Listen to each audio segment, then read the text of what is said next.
Here is the storyline of episode 72. At the beginning of this episode, Gong-hee is really tired, really confused because Dan-soo and Min-ki are fighting to marry her.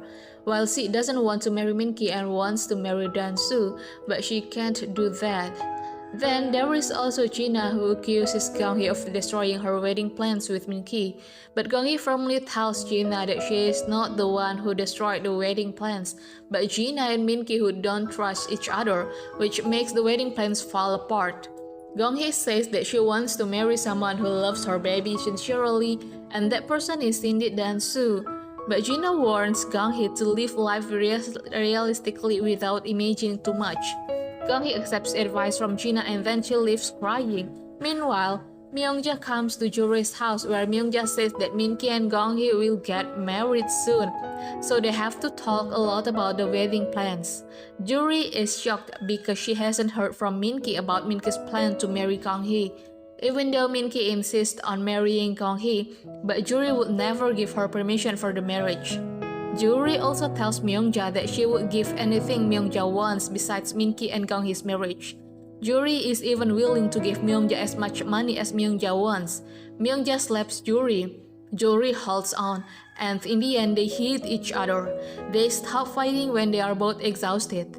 Juri asks what the real reason is for Myung-ja to hate her so much. She understands that in the past, she likes Kyun-tae and she hated Myung-ja so much because Myung-ja took Kyun-tae from her. But that was all in the past. But why does Myung-ja still hate her now? Myung-ja says the honest reason why she hates Juri. Because in the past, when she was in financial trouble, she carried her baby to Juri and asked for help from Juri, but Juri didn't want to help, even though Juri had become someone rich at that time. Juri even told her that she was a homeless person who asked for help.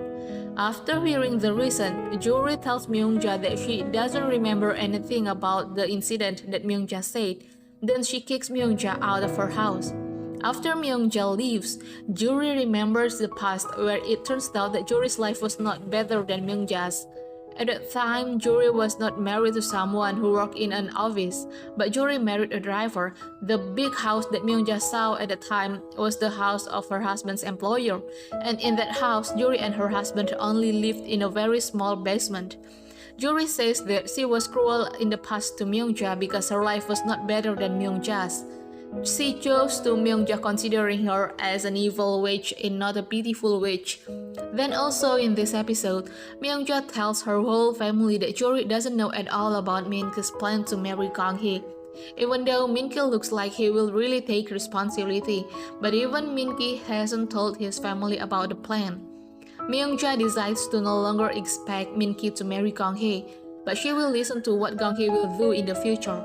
Another story comes from Dan-soo who has a fight with Chairman Hwang. Chairman Hwang is very angry knowing that Dan-soo would still marry Gong-hee even though Dan-soo already knows that Gong-hee is pregnant with Min-ki's child. Chairman Hwang shows her true character in front of Dan-soo, and Dan-soo really sees the terrible character of Chairman Hwang for the first time. Besides that, Dan-soo also tells the fact to Chairman Hwang that the reason he has always wandered abroad is that he feels suffocated if he near Chairman Hwang. He feels disgusted because Chairman Hwang always taps him in the back like what Chairman Hwang is doing to him now. After that, he no longer asks for support from Chairman Hwang. He also warns Chairman Hwang not to interfere in his life. At the end of this episode, Myung-ja gathers her entire family to listen to Gong-hee's decision for Gong-hee's life. But before Gong-hee can speak, someone shouts from outside the house. The person is Dan-soo. Dan-soo brings 2 suitcases to the main family's house and says that he is back to being a tenant in the main family's house. Okay, everyone, that's the storyline this time. Thank you for watching my video.